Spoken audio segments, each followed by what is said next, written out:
Caribbean Newsline is brought to you by the Barbados Tourism Marketing, Inc.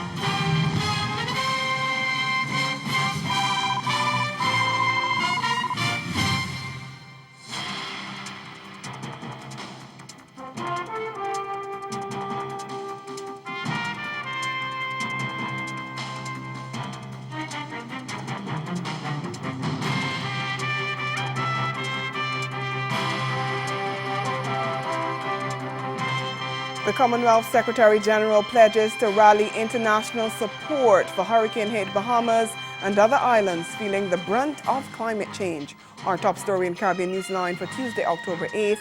From the CMC News Center in Bridgetown, I'm Dawn Paris. Good evening. Dominica-born Commonwealth Secretary-General Patricia Scotland on Tuesday reaffirmed her commitment to fighting for real movement on addressing climate change after witnessing firsthand the devastation wrought by Hurricane Dorian in the Bahamas last month. She told CMC News there can be no more delay in taking appropriate action. On September 1st through September 3rd, the Category 5 hurricane, packing maximum sustained winds near 185 miles per hour with higher gusts, tore through the northern Bahamas, killing more than 50 people and causing widespread destruction in Abaco and Grand Bahama. For the Commonwealth boss, it was a sobering sight. We have spoken for so long about the existential threat that this climate crisis presents to small, vulnerable island states and to the least developed. But this is the evidence, if we needed further evidence, as to the utter devastation that it is, which is produced in order to evidence that existential threat. This is a moment where the world needs to stop and understand that change has to happen. And Scotland was speaking on Tuesday morning as she prepared to visit Grand Bahama after going to the hurricane-hit Abaco. She said none of the pictures or videos taken fully represents the true impact of the damage, and the images would be scarred in her memory forever. The Commonwealth Secretary-General, whose own homeland was devastated by another Category 5 hurricane, Maria, 2 years ago, pointed out that the hurricane season is not yet over and more major hurricanes could impact the region. But she says she intends to keep up the fight on behalf of the islands.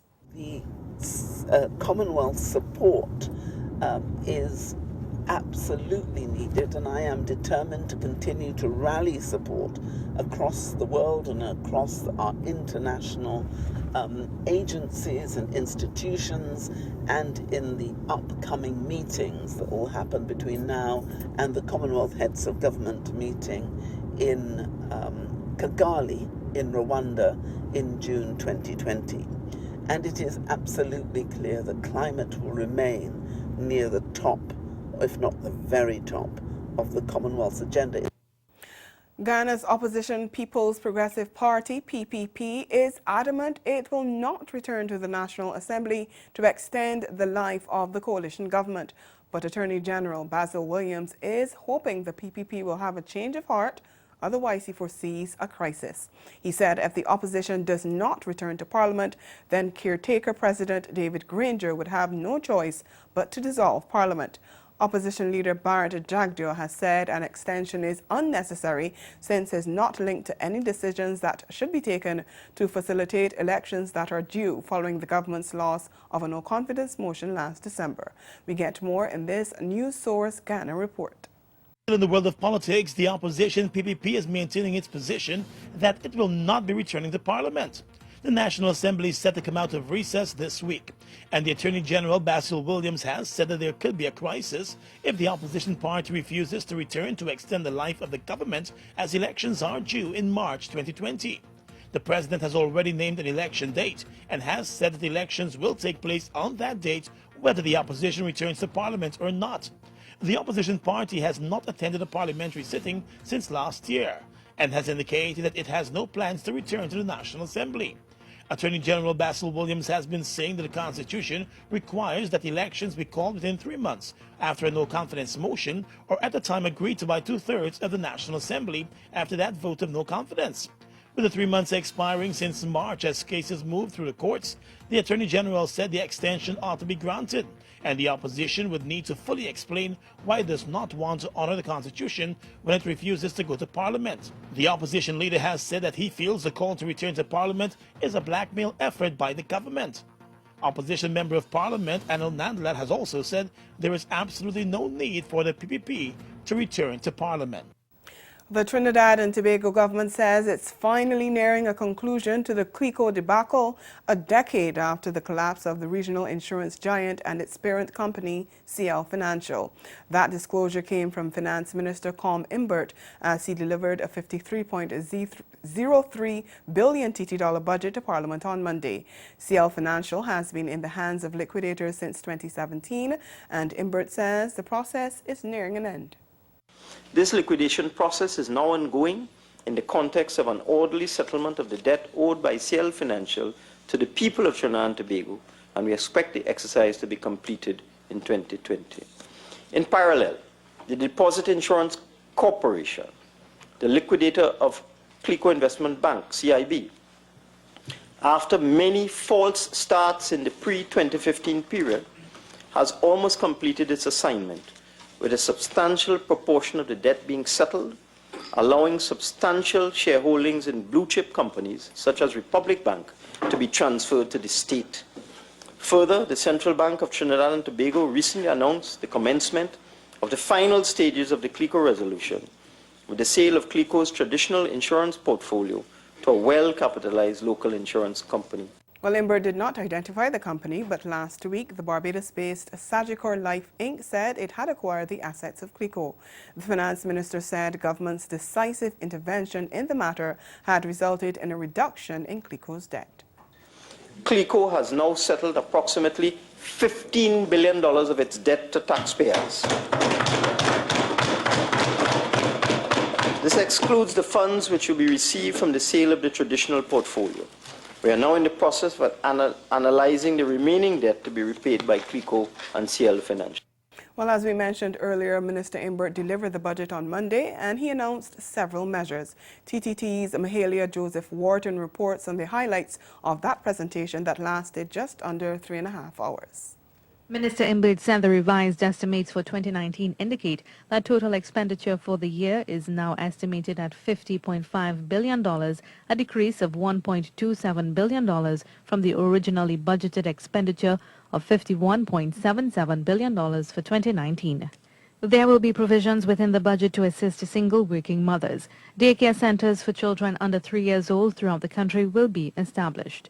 Minister Imbert said the recently concluded tax amnesty was a success. $2.382 billion was collected during the 3-month tax amnesty. There will also be a removal of all taxes and duties on LED bulbs for 5 years. The government will also be replacing all incandescent bulbs to more energy-efficient ones to households free of charge across Trinidad and Tobago. When it came to the allocations, expenditure for education and training were the highest allocations at $7.548 billion for education and $6.440 billion for national security. The health sector received $6.084 billion. Public utilities received $3.047 billion. Works and transport, $2.956 billion. Local government, $2.469 billion. Housing, $1.007 billion. And agriculture, $0.708 billion. Other highlights of the budget include the ban of styrofoam in the food industry and to terminate the use of plastic water bottles in government offices from January 1st, 2020. Daily paid workers in public service will be eligible for minimum public service pension of $3,500 a month. This will be a contributory pension plan and it will take effect in 2020. Still to come in Caribbean Newsline, Canadians warned to stay out of Haiti. The details when we return. Barbados, renowned for its pristine beachfront and fantastic weather, continues to leave quite an impression on newcomers to the island and returning visitors. The Caribbean island, quite popular as a vacation hotspot, is not only beautiful due to its natural aesthetics. The island of Barbados continues to grow in popularity because of unique connections developed with our people, our culture. We can't wait to welcome you. Today we're here for the case of Debbie Kropp. And it's a David and Goliath story. It involved a major Fortune 500 company, Coca-Cola. Tell our audience a little bit about who Debbie is. She's very near and dear to me. When I first met Debbie, I was at a very large firm here in Florida, and they were pushing me to take on this case of Debbie Kropp. I came in.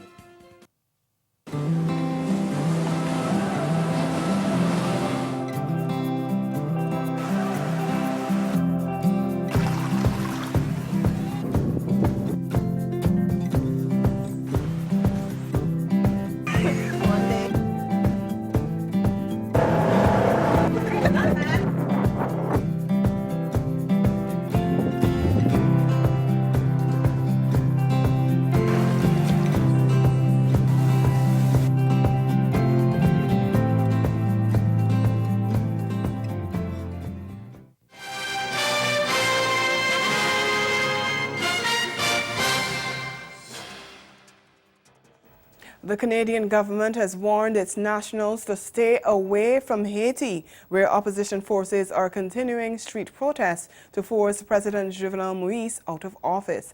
It says acts of violence could happen without notice, as it urged Canadians to avoid all unnecessary travel to the French-speaking CARICOM nation. And those already there have been advised to limit their movements, avoid crossing road blockades even if they appear unattended, and plan to have adequate water, food and fuel supplies. Canadians in Haiti have also been told to avoid areas where demonstrations and large gatherings are taking place and follow the instructions of local authorities. During the protests, burning barricades have been set up to block traffic in the main streets of the capital. There have also been clashes between protesters and security forces, and police have used tear gas and live ammunition to disperse crowds. The opposition insists protests will not only continue, but are being stepped up with Operation Seal, during which supporters will descend on state institutions that collect government revenue to cripple their operations. The Jamaica government has rejected a 30-day ultimatum issued by the opposition People's National Party to provide updates on current corruption probes. Opposition leader Dr. Peter Phillips had called coming on the heels of a corruption report from Transparency International, but the Andrew Holness government says it will not intervene to provide the requested information. We get more in this TVJ News report. 2019 Global Corruption Barometer for Latin America and the Caribbean confirms that corruption is still a big problem in Jamaica. Just ask the 1,044 persons interviewed. 49% think that corruption has increased in the previous 12 months. 17% paid a bribe for public service in the past 12 months. 18% experienced sextortion or know someone who has, and 12% were offered bribes in exchange for votes. Now, over the past few years, the Education Ministry, Caribbean Maritime University, Petrojam, Petroleum Corporation of Jamaica, NESOL, and the Universal Service Fund are just some of the state agencies involved in corrupt practices. Recent actions by the government of Jamaica, or inaction one might say, suggests that in the face of this huge crisis that the country is confronted with, the government is in fact normalizing corrupt behavior in public life and in government. Opposition leader Dr. Peter Phillips on Monday called for an update on the investigations. No court action is proceeding. No arrests have been made by MOCA or prosecutions instituted by the National Integrity Commission. The board of the PCJ, which had supervisory responsibility for Petrojam, remains in place, there is clearly a pattern of conduct here. In a release late Monday, the government said it would not interfere with any investigations. The Andrew Holness administration said they believe in the rule of law and is a champion in the anti-corruption fight. Premier Alden McLaughlin says he is confident his government will prevail in the people-initiated referendum over a controversial cruise and cargo port project. The date set for the vote is December 19th, and McLaughlin is defending his decision to hold the referendum 6 days before Christmas, saying it was the earliest practical date available. There's no good time to hold a referendum. We've scheduled it for the least disruptive time that we possibly can. It's right at the end of the school year. Most of the private schools will be out that week, and the government schools will have to close that day. We have to get on with the business of government. So if the project is to be halted, we need to know now before more money is spent. We've spent more than $4 million to get to this point. We have, as I said, been very careful not to execute the contract and to wait for this exercise to go through, because it's expensive as it is. The referendum is going to cost more than $1.5 million. It is a proper exercise of individuals' constitutional rights. The Premier said he does not believe more than 50% of the electorate will turn out to vote no to the port, the threshold required to stop the project. He says anyone who stays home and does not vote will effectively be counted in the yes column. But he admitted that if there were a strong turnout and a definitive no vote that halted the development, it would be a significant political blow to his administration. More than enough information there for people to make up their mind whether or not they wish the government to proceed with this project. This is a people-initiated referendum. It's the first we've ever had. The previous referendums that we've had two, were government-initiated referendums, where the government was able to set what the bar was. This bar is constitutionally set. If, as I predict, the turnout is going to be less than 60%, then I don't know that that you can take anything from that. If there was a significant turnout and they met the constitutional bar, and the project would stop, then yes. It'd be a small miracle, I think, if they were able to get 50% plus one. Ahead in Newsline Sport, the Trinbago Knight Riders skipper says the team's CPL playoff victory is a boost ahead of their semi-final match. Stay with us.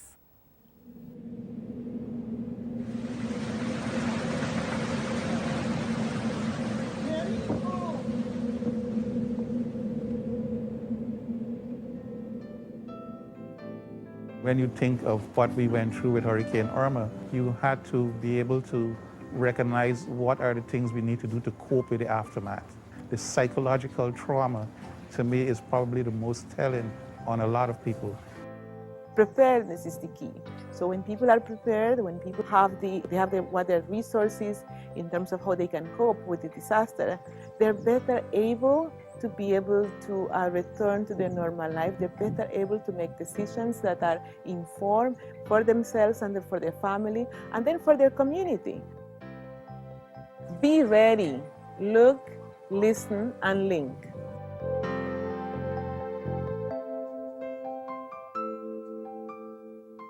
Sure, Michael? I mean, look, I think that for a lot of millennials, I don't think they differentiate between temporary gain and a long-term gain. And I think when I speak to younger people, the first question that I typically will ask is, what are you laboring in?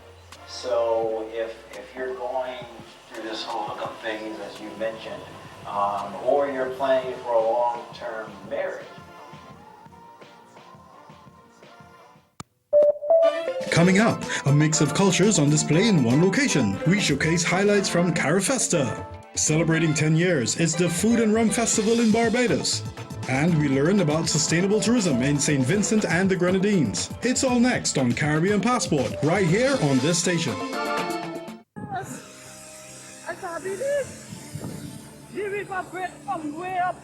When we look at the characteristics of storms that are responsible for death in our region, we experience more fatalities related to storm surge and to major rain and flooding.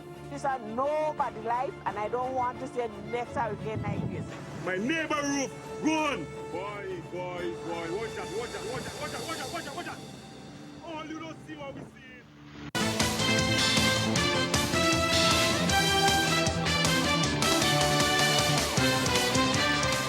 Time for sports now, and we start with the CPL. Captain Kieron Pollard believes Trinbago Knight Riders' crucial win in Sunday's playoff match could be the turning point for his men as they head into Thursday's massive semi-final against arch-rivals Barbados Tridents at the Brian Lara Stadium. The two-time reigning champions enter the contest against St. Kitts and Nevis Patriots on the back of 4 straight defeats and without a victory in 6 matches, but managed to break the losing streak by chasing down 126 to win by 6 wickets at the Guyana National Stadium.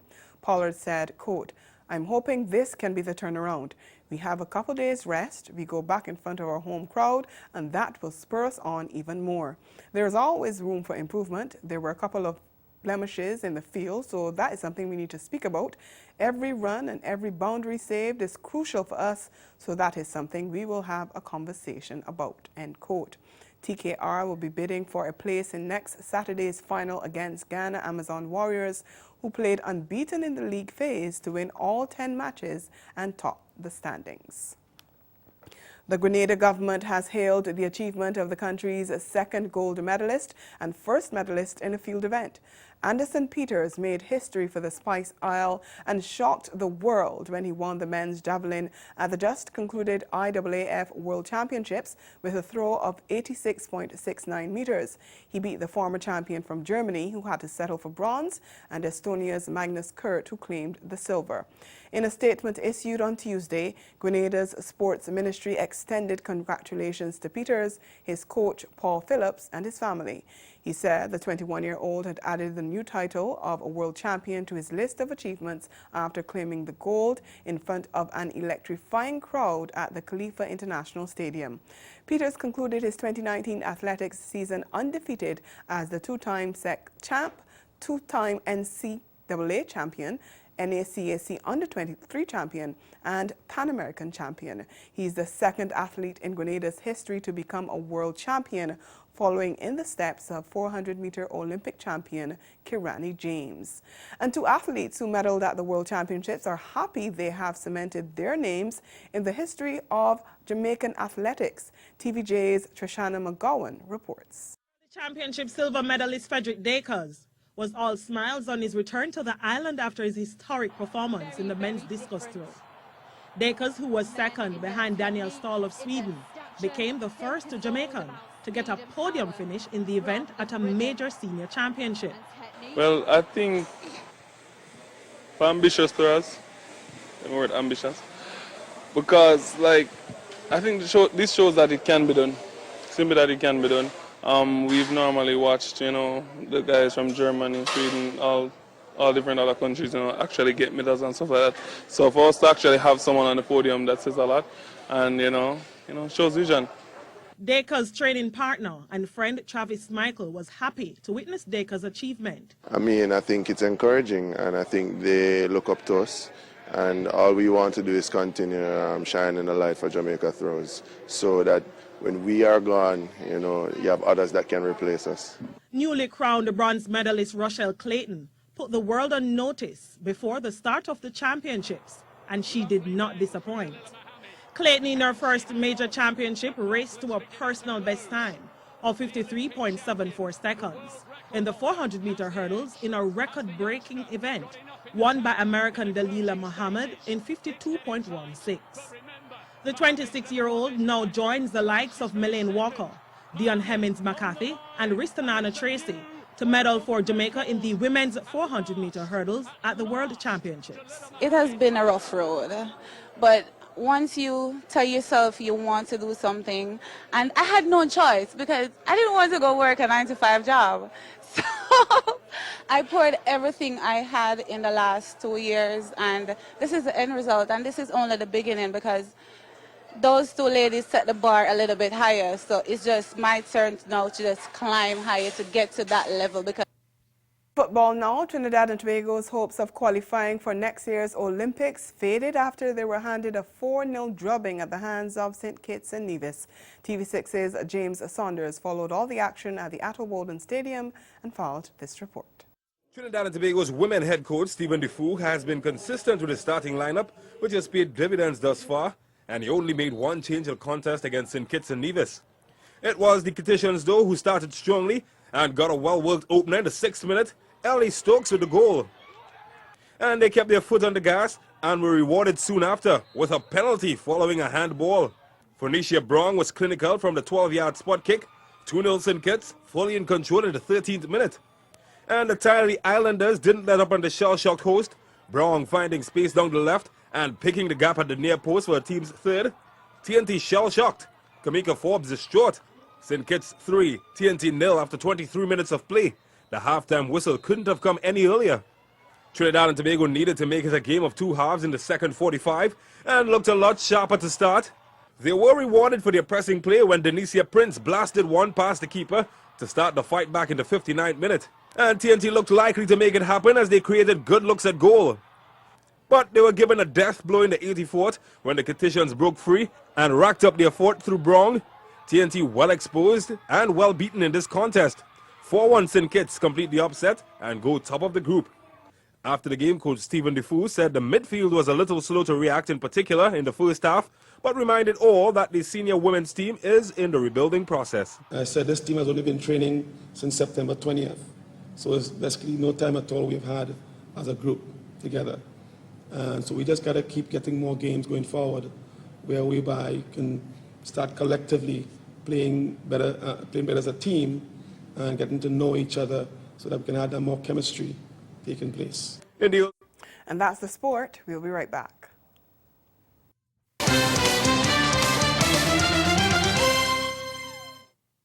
As a small business owner, you have to make sure your technology is available and operational at all times.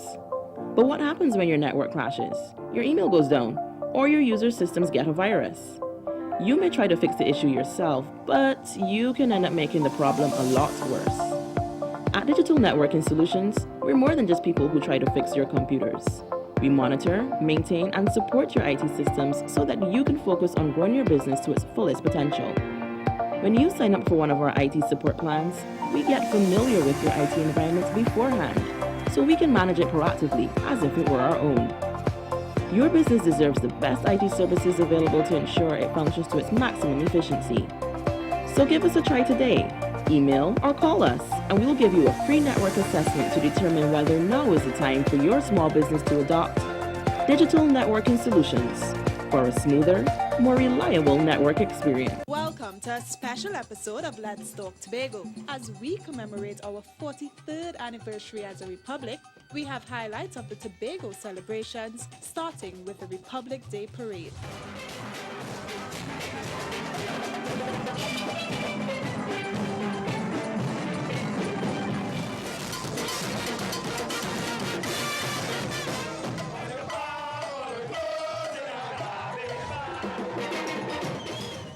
We can see the proteins they're using here. I'm seeing two of the proteins on here, and we're seeing pork chop and steak. Chocolate might be the one item that's going to throw them off, but it could also be the tuna. So exactly what you do with it is important. Now we're seeing this steak being lathered with Bajan seasoning.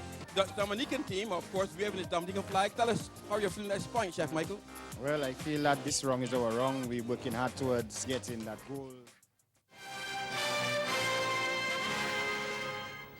Again, the major developments of this day, the Commonwealth Secretary-General pledges to rally international support for hurricane-hit Bahamas and other islands feeling the brunt of climate change. And in sport, the Trinbago Knight Riders skipper says the team's last CPL playoff victory may have been a turning point for them heading into Thursday's semi-final against arch-rivals Barbados Tridents. And that's Caribbean Newsline. For news and sport around the clock, subscribe to CaymanNews.com, and for more of our programming, log on to CaribVision.tv and check out our YouTube channel. We'll be back here again tomorrow, but from all of us at CNC News, thank you for watching and good night.